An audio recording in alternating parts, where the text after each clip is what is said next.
Pakistan-born Canadian national will be produced before a special NIA court at Patiala House in Delhi before multiple agencies begin interrogating him. Rana's last resort attempt to evade extradition to India failed, paving the way for authorities to bring him to justice here. A close associate of the main conspirators of 2008 terror attack, David Coleman Headley, Rana, could reveal the names of the others involved in the dastardly attack. The centre has appointed Special Public Prosecutor Narendra Maan for trial in 2611 case. The trial court records related to the terror attack, which names Rana and Headley as accused, are likely to be part of the evidence in the case. The government is citing the extradition as evidence of its commitment towards eradicating terror. Israel, which lost 4 of its nationals in the attack, too, has hailed the Indian government for its pursuit of the attackers. Now let me play out the bite of Piyush Goyal, an Israeli envoy. Congress सरकार के समय हम जिस hotel में खड़े हैं, यहीं पर आतंकवादियों ने हमला किया था। ये होटल पे लोगों की जान गई थी, लेकिन कांग्रेस की सरकार ने कुछ किया नहीं आरोपियों के ऊपर सख्त सजा दिलाने के लिए, बल्कि जो पकड़ा गया था कसम उसको भी बिरयानी खिलाते थे। ये मोदी जी का दृढ़ संकल्प था कि जिन लोगों ने हमारी देश पर आंख उठाई उनको सख्त से सख्त सजा मिले, और आज हर भारतवासी को गर्व है मोदी जी पर।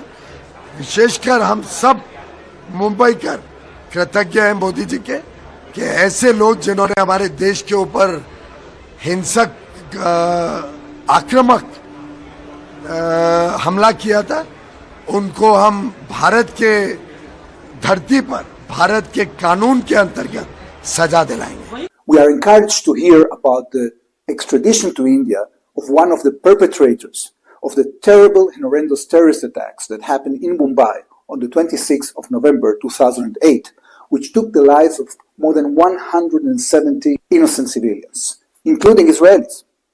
I would like to thank the government of India for its persistence in bringing the terrorists to justice.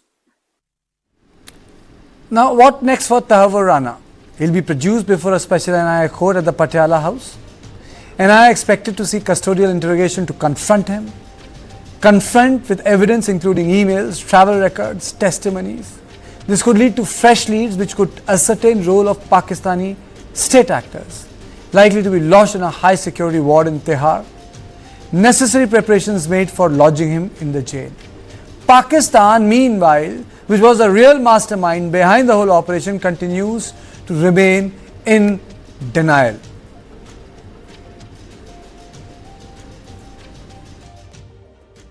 On the Tahawwur Rana issue, we have conveyed our position regarding his Canadian nationality. And as far as our record indicates, he did not even apply for renewal of his Pakistani origin documents for the last 2 decades.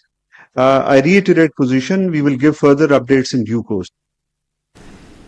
Meanwhile, victim families are hoping for justice. I'll come to all other bites a little later, but the big question is, what message does it send to India's enemies? That's one. Will other conspirators be brought to justice? Will this change India's war on terror? What is India seeking from Rana's testimony? I'll come to other important statements made by people who were in government then. Right now in studio, I'm joined by Aditya Raj Kaul, Executive Editor, Strategic Affairs, National Security. I'm also joined by Ambassador Veena Sikri, former Indian diplomat, Divya Salaskar, survivor and daughter of Shahid Vijay Salaskar. Thank you all of you for joining me, and subsequently I'll be joined by Loknath Behra, former Director General, Kerala Police. But straight away to you, Divya, first. Yeah, hi Karthikeya, yes. What are you feeling right now? I think this is a major milestone after Ajmal Kasab. I'm feeling we are in the place where India does not negotiate with terrorists. I think this is a result, okay, of all diplomatic engagement, legal engagement, hard work, perseverance, everything that we've put across to reach this day today.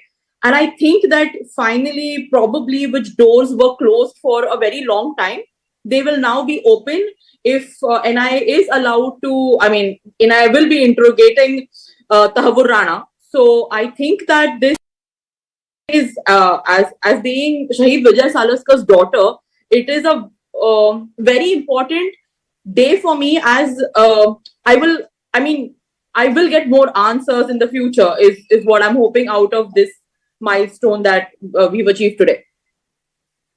Yeah. Yeah. Was Rana, this is a question to Aditya Rajkol, he's with me in the studio. Was Rana a cog in the wheel or a wheel itself? You know, many people haven't been able to understand the importance and the critical, way in which he was involved in the Mumbai 26/11 attacks, because he wasn't discussed. What we discussed was Hafiz Saeed. Absolutely. We discussed Zakirur Rahman Lakwi. We discussed David Coleman Headley. And many are saying, no, he was a small fry and he didn't have much to do. Why? You need to realize where he came from. He's not a Canadian citizen sitting in Chicago having an immigration service. That's not all. That's a cover. The reality, Kartike, is that Tahawwur Rana was in the Pakistan army. He was in fact serving in the medical corps. He was a captain. Then he was recruited by the Pakistani ISI and he was sent on a mission. He was sent on a mission to Canada and thereafter to Chicago to create this cover of this entire immigration service and help David Coleman Headley, a childhood friend of Tahawwur Rana, and then create this entire havoc, this entire carnage, this massacre on the streets of Mumbai that has left an imprint on the masses across the country. Now, this is a big milestone, not just in the Mumbai 26/11 attack case after the arrest of Ajmal Kasab and subsequent law process was there, judicial process was there, and then the death sentence. But I would say that this is one of the biggest victories, diplomatic wins of India as a whole, not just Indian government, for its fight against terror, for its strategic partnership with the United States. And I say this repeatedly, Indian agencies have long memories.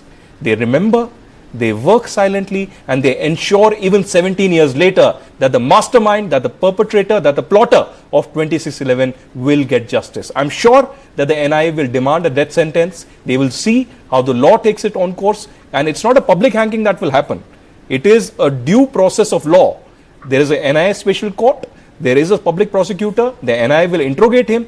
And finally, Kartike, this will nail the lie, the plausible deniability that Pakistan always does, like it did today, that we don't know Tahawwur Rana, he was a Canadian citizen. Arey bhai, you made a cover out of it. So the entire Pakistani deep state's involvement directly of ISI, Lashkar-e-Toiba in Mumbai 26/11 will be exposed before the world. Ambassador Sikri, what are we going to gain from Rana's extradition? A lot of people are saying, is he the big fish? Is he the small fish? It's all part of public conversation. But what are we going to gain from his extradition? Well, I think first of all, we have to be very glad that this is really a big milestone. Three aspects. One is the diplomatic aspect. I think it's a big diplomatic effort. It's come together in the correct way. And we saw that President Trump himself announced it in Washington, D.C. when Prime Minister Modi was there. So that itself shows that both countries realize this is the result of direct cooperation. So cooperation on what? This is the cooperation on counterterrorism. So this is the second important point, that if the U.S. government is willing and wanting to cooperate with India on counterterrorism, there's a lot more that we have to do together. This is an important outcome of it, and we hope for many, many more such outcomes, including with the Khalisani separatists, with the Guru Patwant Singh Banon and others. And I think the second is it's a huge legal battle, because the process of extradition is first and foremost a legal battle, and the tenacity and perseverance with which the Indian authorities, the Ministry of Foreign Affairs, the legal agencies has fought this battle is remarkable. Ambassador Sikri, I would just like you to hold your thought, madam. I'm joined by Loknath Behra, former Director General, Kerala Police, and the officer who interrogated David Coleman Headley in the United States of America. Thank you so much, sir, for joining News9. How big is the day? What are the dots we are going to connect from Tahawwur Rana, sir? So, I should say that this is a very important day and day for celebration, and India should celebrate, because going by my experience of extraditing various people, during my tenure in the CBI and as well as NIA. This is one of the biggest extraditions in the recent past. Though it took a little time because of the complexities involved, including legal complexities. But anyway, we got him. See, there is actually saying that Karthik, you are actually making a mention that ये तो छोटा आदमी है, इसमें क्या है ये. It is not like that. Because see, the thing is that, see, he is a charge-sheeted person in two cases. One by the NIA, another by the Mumbai police. And he is actually the facilitator, as we understand, on the basis of evidence collected so far, that he acted as a facilitator for David Coleman Headley. David Coleman Headley's role was actually something, and which actually was boosted, helped, assisted by actually all these people who actually did something which all of you know that what he did. But that is the only understanding. Beyond that, what really had happened, we do not know, because unlike David Coleman Headley, we did not get the access to Rana to speak. So what he was doing, actually he floated a company and he actually, put Headley as one of his employees so that nobody can actually suspect his activities in Mumbai and other places. But beyond that, do I know, after investigating this case for a long time, that who is the handler for Rana? We don't know. Yes. Who are the other people who he contacted in India? And who are the other people who contacted elsewhere? And what was the Denmark plot? And whether there was a link to India? These things are not known. So his extradition is important. And he is an important person. Please trust me. Because I have handled this case. He is a very important person. As good as any other person's name which you have mentioned. That's right. See, in terrorism, what you understand is that, see, the persons who plot, plan, they are more important than the persons who go and shoot. Because they know most of the things. And we believe that Rana might be knowing something which we do not know. Absolutely. So that is why this extradition is very, very crucial. Absolutely. Loknathji, you gave a very firm answer to all those people, all those skeptics who said that, it's not a big catch and what will we reveal after 17 long years. Thank you for saying that. But I have another question for you. These shadowy personalities of Sajid Mir and of course Major Iqbal, who were instructing, who were coordinating the operations from Pakistan.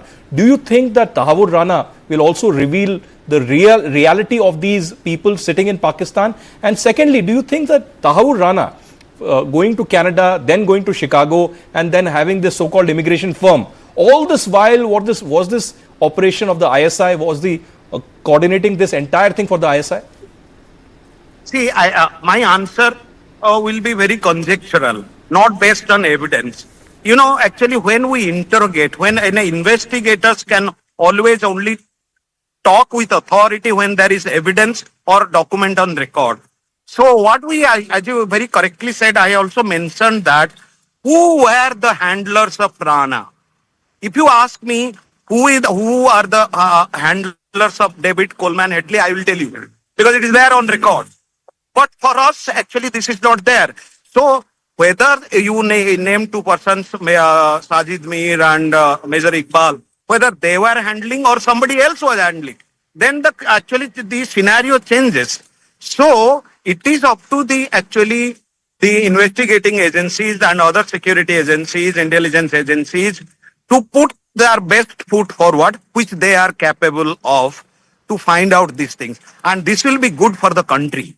I'm telling you, this will be very beneficial to the country to thwart and to avoid such kind of attacks, etc. in future. Because we can plan. If they plan, we can also counter plan. That is what we actually do. Hera, before I let go of you, how is Rana testimony going to implicate Pakistan directly? Can you just tell our viewers this? No. The question is that, look, see, as you say that in Indian law, the accused statement has no value. Actually, no evidentiary value. Accused statement can be used as an information. On the basis of that, you can actually convert those information to evidence. So, his testimony is not going to be, unless he gives a testimony before a magistrate under 164, a confession, it has no value, evidentiary value. But the question is that the kind of things which are going to be told to or elicited from him will be very crucial to know really the areas which were there in the whole kind of conspiracy. There are so many things there, so many dents there, which can be actually filled up by his statement. That is the importance of that. Let us know who are there, whether there were people in India who are helping them. That is also a question we can always ask. Thank you so much, sir, for joining us. Thank you so much. As a secret, it has taken 17 years. It's a long time. It took us 17 years. Are there also lessons learned in this process? Well, it is a long time, but I think, it's very good that it had a very strong and good ending with Tahawwur Rana being extradited to India. I think it's a learning experience. Now, the next time around, maybe it won't take so long, because we know that, first of all, the relationship with that country matters a lot. The legal fight matters a lot. You've got to get your legal facts right. You're able to stand up in courts of evidence across the world, whether in UK or Netherlands or USA and so on.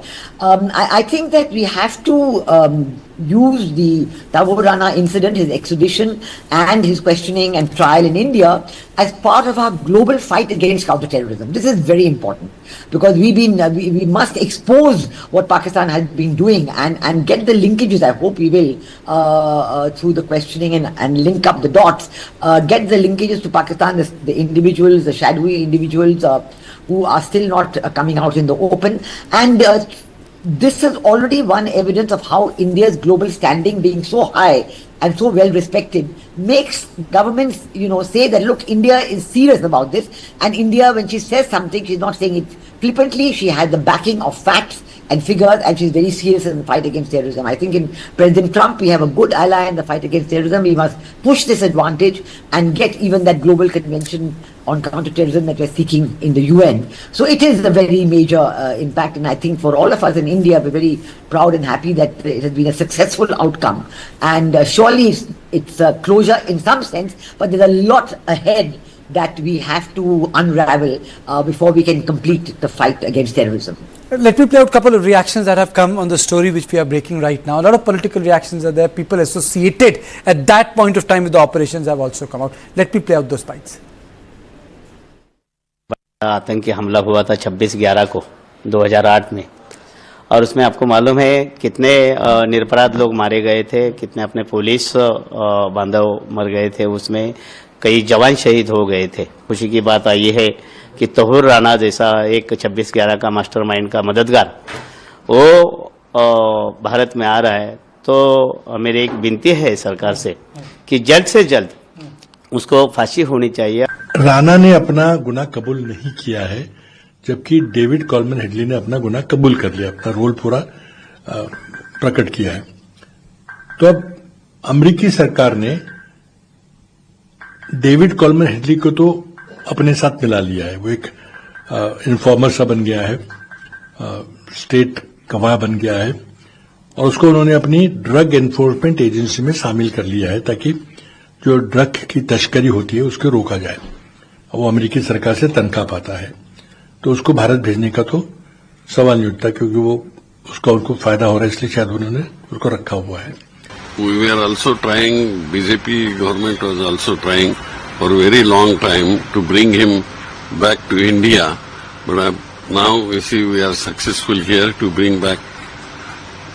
And I think National Investigation Agency, now you will fully dig up and work out on this investigation and will give justice to the incidences.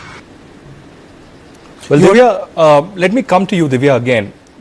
It's painful, I know, but I want you to go back to Mumbai 26/11 and tell us that now that you hear of Tahawwur Rana coming here and finally meeting justice as per the law of the land 17 years later.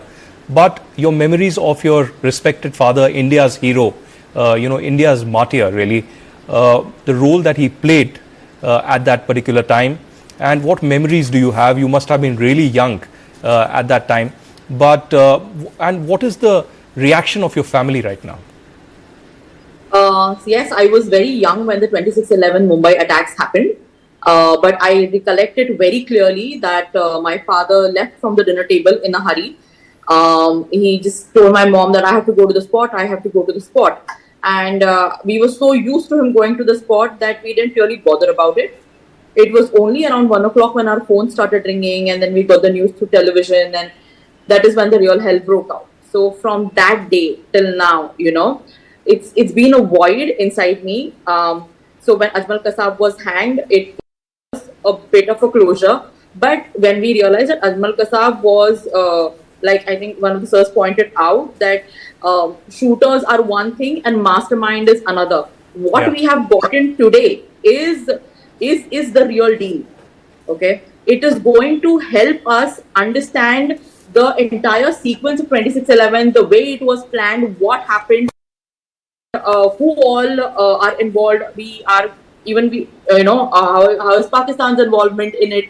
Are there any people from India involved? I think Tahawwur Rana's extradition is a major milestone, and even if it has come 17 years later, I think it is a very commendable milestone.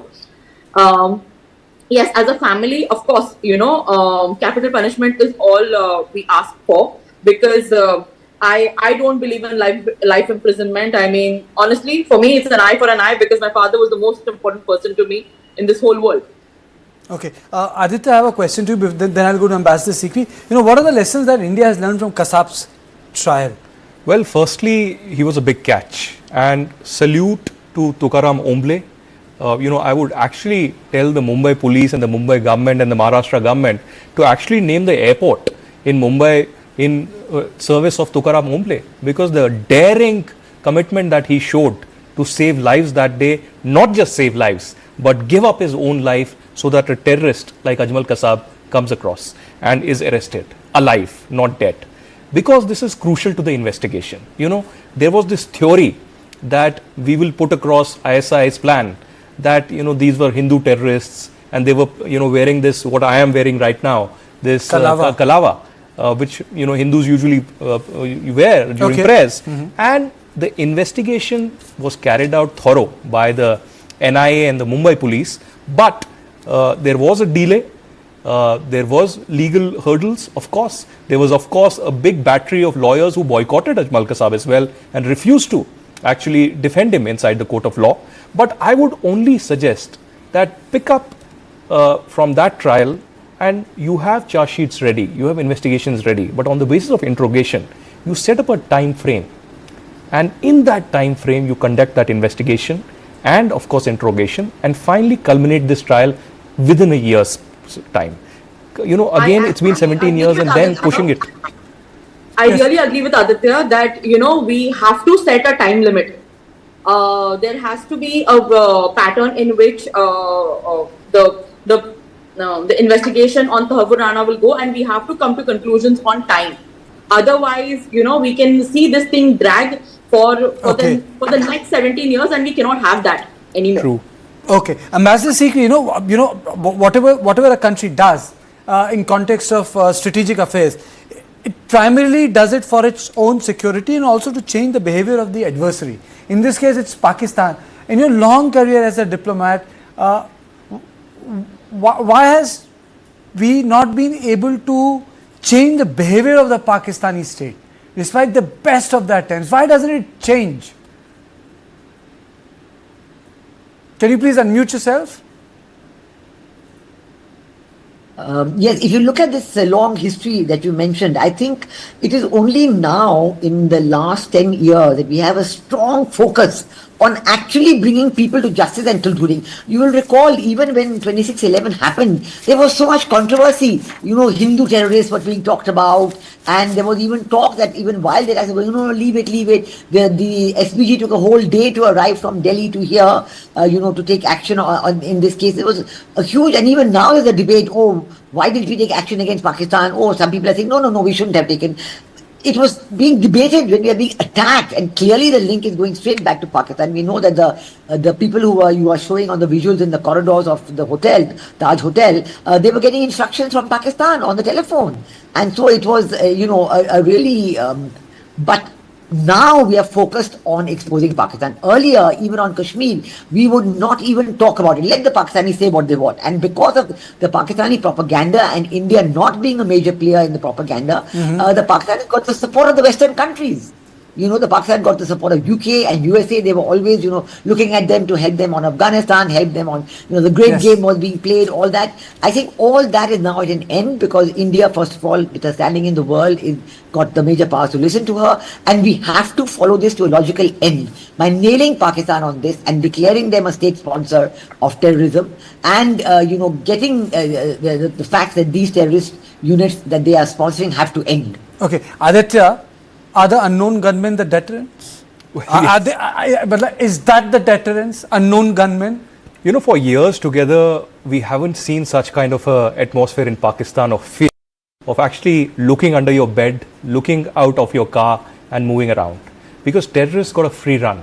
There are UN designated terrorists, there are US designated terrorists, there are India designated terrorists under UAPA that are roaming freely from Hafiz Saeed to Maulana Masood Azhar to others of Hizbul Mujahideen and others.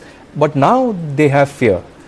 For years we were also and there was no response. But I think over the last few years there's been a change in policy.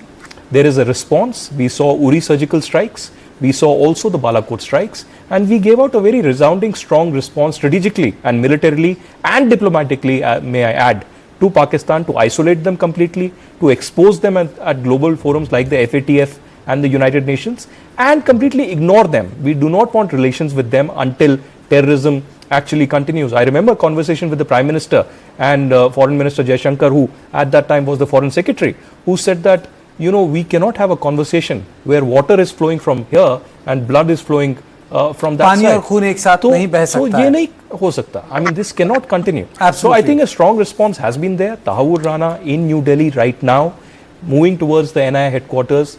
I wonder what his handlers would be thinking right now in Islamabad, in Lahore, in Karachi, but top of all in Rawalpindi. But very quickly, how many days in Delhi before he's sent off to Mumbai for the trial? Well, we'd have to wait and watch, because what has happened is that the documents have come here.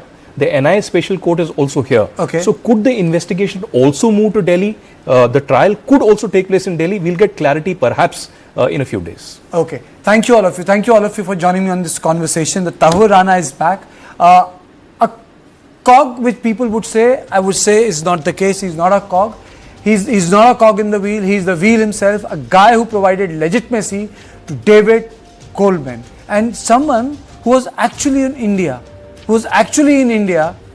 In November. People don't realize that. So he's an important person. The world will come to know, India will come to know who were his handlers. And that's going to be the most interesting part. Who was he speaking to? From Chicago to Islamabad to Karachi, who was he in touch with? So this is all on Point tonight. I will see you tomorrow at the same time. Good night.